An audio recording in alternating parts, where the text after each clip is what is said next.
कबूतर खाना। मुरादाबाद शहर में मीरा अपने पति अर्जुन, बड़े बेटे गगन, छोटे बेटे प्रमोद, बड़ी बहू रागिनी और बेटी सोनी के साथ रहा करती थी। वो लोग अपर मिडिल क्लास से बिलोंग करते थे। उनके पास पैसों की कोई कमी नहीं थी और घर भी उनका बड़ा था, लेकिन उन्हें रहने का कोई ढंग नहीं था। बस ऐसा समझा जा सकता है कि अगर उनके घर में कोई आ जाए तो वो सोचेगा कि शायद वो किसी ऐसे घर में आ गया है जहाँ सिर्फ बच्चे रहते हैं, क्योंकि घर की ये हालत बच्चों के सिवा कोई नहीं कर सकता। मम्मी मैं अपने दोस्त से मिलने जा रहा हूँ। अच्छा जल्दी आ जाना। हाँ पर मेरे बाइक की चाबी कहाँ है? हाँ मुझे क्या पता तूने कहाँ रखी थी। कल जो पैंट पहनी थी उसमें होगी शायद, पर वो पैंट कहाँ है? अरे हाँ वो शायद मैंने वॉशिंग मशीन में डाल दी थी। अरे तो उसमें देख ले बेटा। प्रमोद ने वॉशिंग मशीन खोल कर देखा तो उसमें सबके एक दो कपड़े पड़े हुए थे। अरे इसमें तो सबके कपड़े पड़े हुए हैं, कल रात तक तो कोई कपड़ा नहीं था। चलो देखता तो पड़ेगा। प्रमोद ने एक एक कपड़ा वॉशिंग मशीन से निकाला, लेकिन सारे कपड़े निकालने के बाद पता चला कि उसमें उसकी पैंट तो है ही नहीं। मेरी पैंट कहाँ गई? किसने निकाली मेरी पैंट इसमें से? अरे क्यों चिल्ला रहा है पागलों की तरह? कल मैंने वॉशिंग मशीन में पैंट डाली थी, पर उसमें सबके कपड़े हैं लेकिन मेरी पैंट ही नहीं है। अबे भुलक्कड़ कहीं के, तूने पैंट उसमें डाली नहीं थी, जाकर अपने बाथरूम में चेक कर। अरे मुझे अच्छे से याद है मैंने इस पर डाली थी, पर चलो आप कहते हो तो देख लेता हूँ। प्रमोद बाथरूम में गया तो वहाँ सचमुच फ्लोर पर उसकी पैंट पड़ी हुई थी और उसमें चाबी भी थी। अरे मिल गई चाबी, मैं जा रहा हूँ। अगली बार ना फालतू चिल्लाने से पहले ढंग से देख लेना। हाँ ठीक है ठीक है। थोड़ी देर बाद सोनी नींद से उठी और सीधे हॉल में आकर सोफे पर बैठ गई। सोफे पर खाने के रैपर और खाली पैकेट फैले हुए थे। ये किसने सोफे पर कचरा फैला दिया? 1 मिनट भी चैन नहीं मिलता। ज्यादा बातें मत बना, वो तू नहीं रखा है। सोनी ने मुंह बनाया, फिर सारे रैपर उठाए और सोफे के पीछे फेंक दिए। तभी गगन वहां आकर बैठ गया। क्यों चेक रही है सुबह सुबह? अरे मुझे टीवी देखना है, पर टीवी का रिमोट कहाँ है? अरे पहले नहा धो तो ले, सीधे टीवी देखने बैठ रही है। टीवी देखना है, कोई पूजा नहीं करनी जो नहा कर बैठूं। रिमोट ढूंढने में मदद करो ना। दोनों ने मिलकर रिमोट ढूंढना शुरू किया। हर जगह हाथ मारा लेकिन रिमोट नहीं मिला। अरे तूने रिमोट गायब किया है, तेरे सोने से पहले यही था। आपने रखा होगा, आपको ये आदत है चीज़ें इधर उधर करने की। आखिरकार सोफे के नीचे से रिमोट मिला, लेकिन अब टीवी चालू किया तो उसके सामने खाना पीने का सामान रखा हुआ था। अरे टीवी के सामने से ये सामान हटाओ ना। तेरे पैर नहीं है क्या जो मुझसे कह रही है? जा हटा सामान सारा। सोनी ने सामान उठाया और फर्श पर रख दिया। फिर वो दोनों चैन से टीवी देखने लगे। उधर रागिनी रसोई में नाश्ता बनाने पहुंची। उसने चाय का पतीला ढूंढना शुरू किया, लेकिन पतीला कहीं नहीं मिला। मम्मी जी, चाय का पतीला कहाँ है? मम्मी जी। एक तो मम्मी जी सुनती नहीं है, अब मुझे खुद ही ढूंढना पड़ेगा। थोड़ी देर तो उसने चाय का पतीला इधर उधर ढूंढा, लेकिन जब नहीं मिला तो अंत में हार कर उसने प्रेशर कुकर में चाय बनानी शुरू कर दी। लेकिन अब चाय दे किसमें, क्योंकि सारे कप तो गंदे पड़े थे।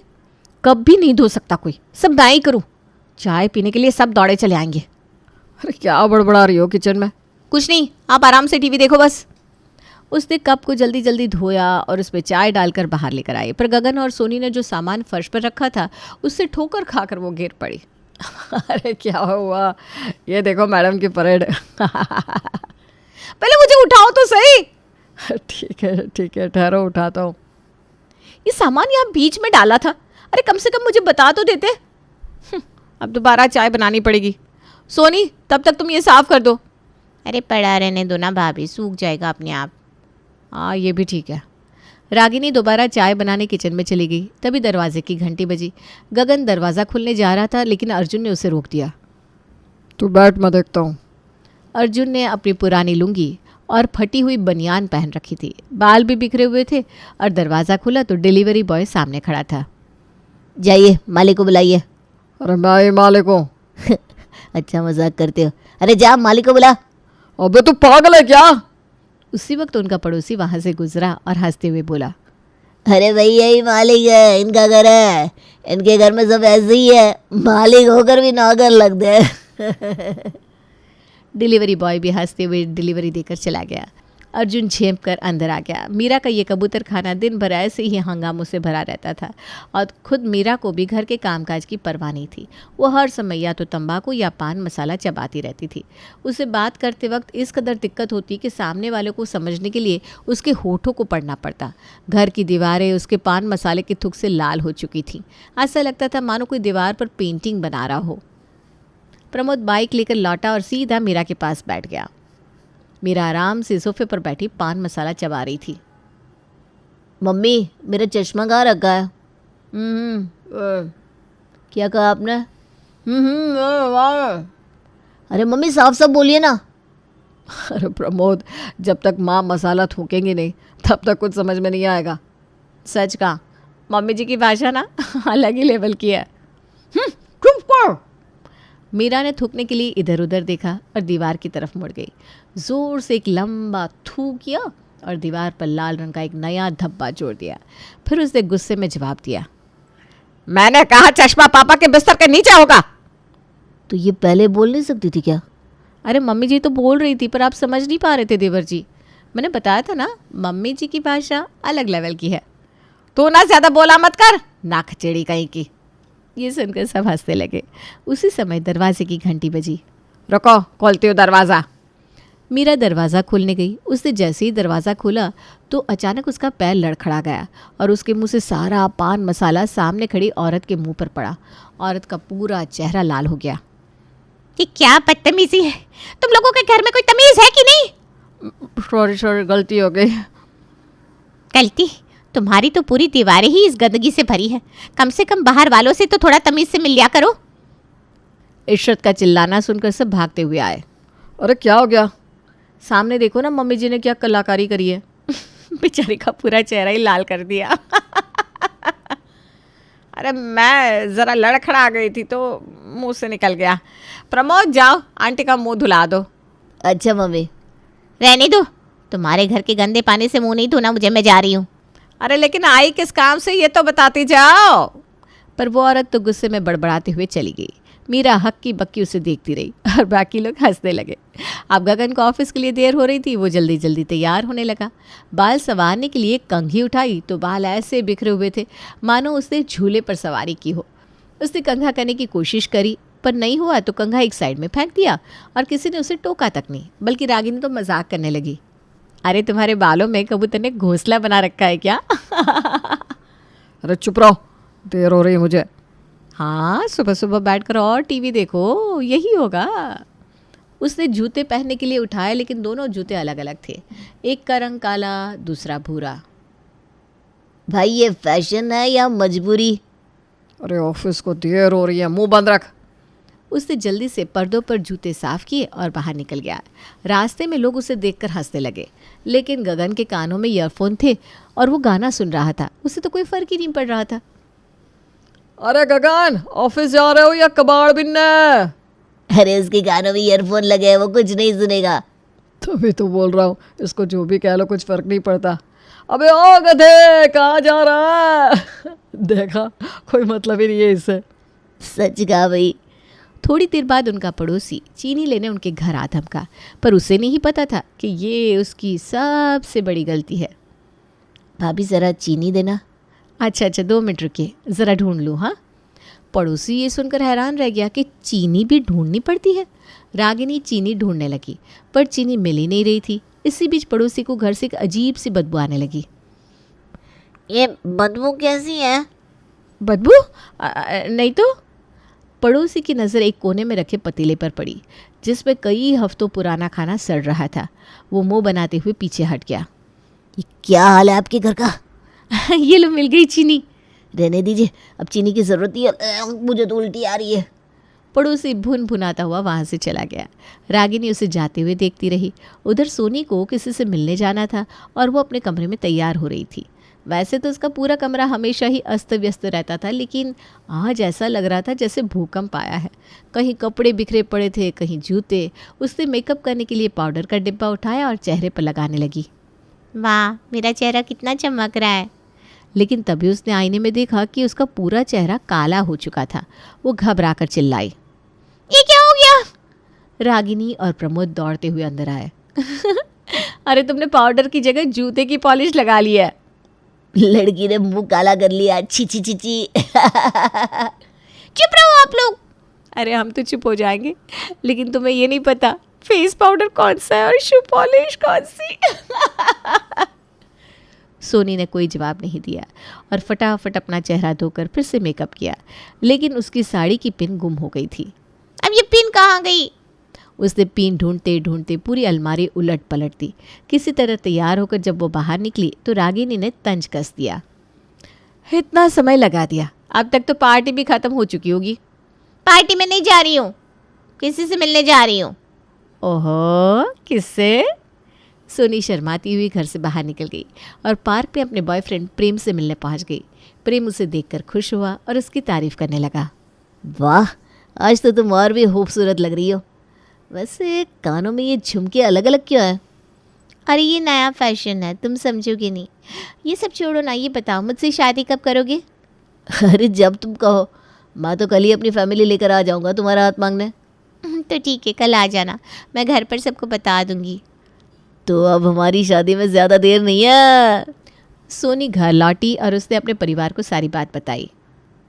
वाह, इतना दिन से इसका चक्कर चल रहा है और हमें पता ही नहीं चला। तुम्हें नहीं पता होगा, मुझे तो पता था भाई। अगले दिन प्रेम अपने माता पिता मोहिनी और प्रदीप के साथ सोनी के घर पहुंचा। जैसे ही उन्होंने घर में कदम रखा, उनकी आंखें खुली की खुली रह गई। घर की दीवारें पान मसाले से लाल थीं, फर्श पर जगह जगह कचरा बिखरा हुआ था। अरे ये क्या हाल है? ये घर है या कबाड़ खाना? मोहिनी बैठो तो सही। वो सोफे पर बैठ गए, लेकिन तभी प्रदीप का पैर फर्श पर चिपकी च्युइंग गम पर पड़ा। ये क्या, मेरे जूते में च्युइंग गम चिपक गई। सोफे के पास ये क्या पड़ा है? अरे वो शौर्यम, अब ये बताइए चाय पियेंगे या कॉफ़ी? पहले अपना मुंह साफ कीजिए, उसके बाद बात कीजिए। मुझे तो ये सब देखकर उल्टी आ रही है। लो, अब ठीक से बोलूँगी बस।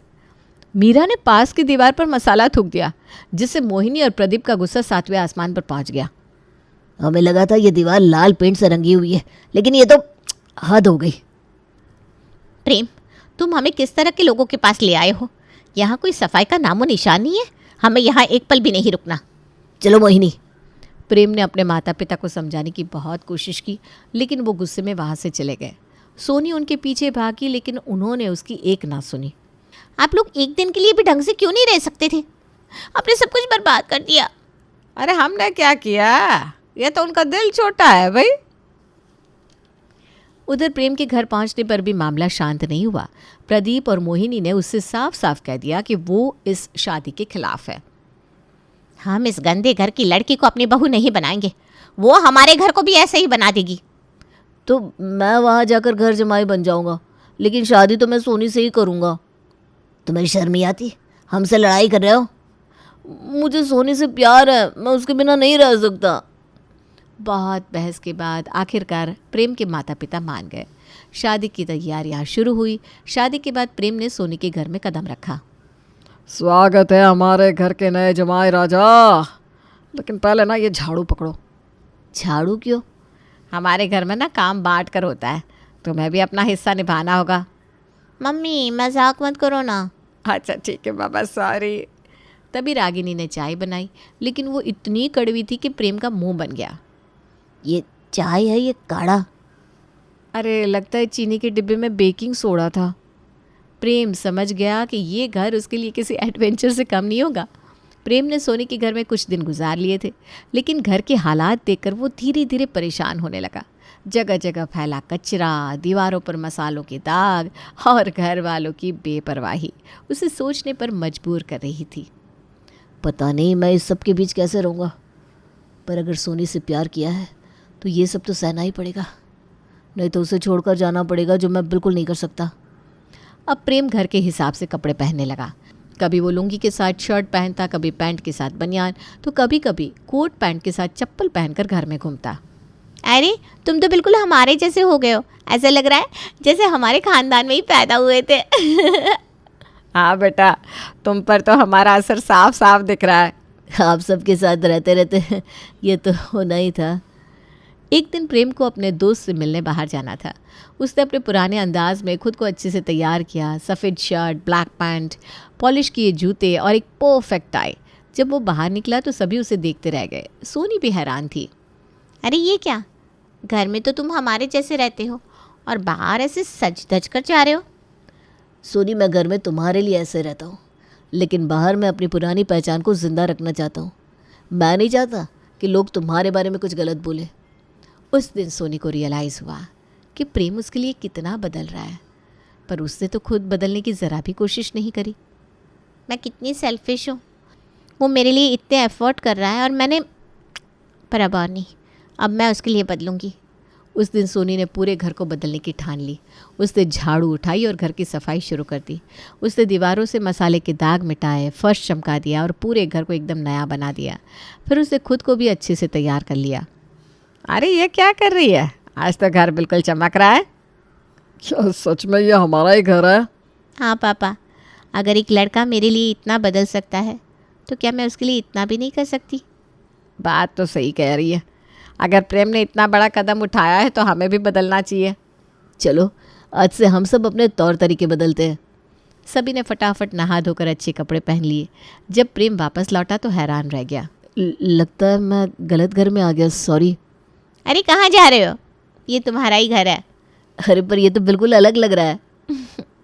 नहीं, ये वही घर है, बस अब थोड़ा बदल गया है और ये सब तुम्हारी वजह से हुआ है। मेरी वजह से? हाँ, तुमने मेरे लिए इतना कुछ किया, खुद को बदला और हमारे जैसे बन गए।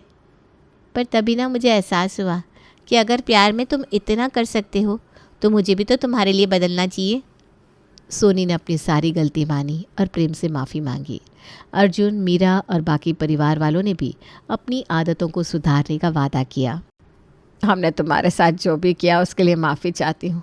अब से हमारा घर भी साफ़ सुथरा रहेगा और हमारी आदतें भी। अरे मैंने कुछ नहीं किया। पर तुमने हमें राह दिखाई और अब हम वादा करते हैं कि तुम्हें कभी भी शिकायत का मौका नहीं देंगे।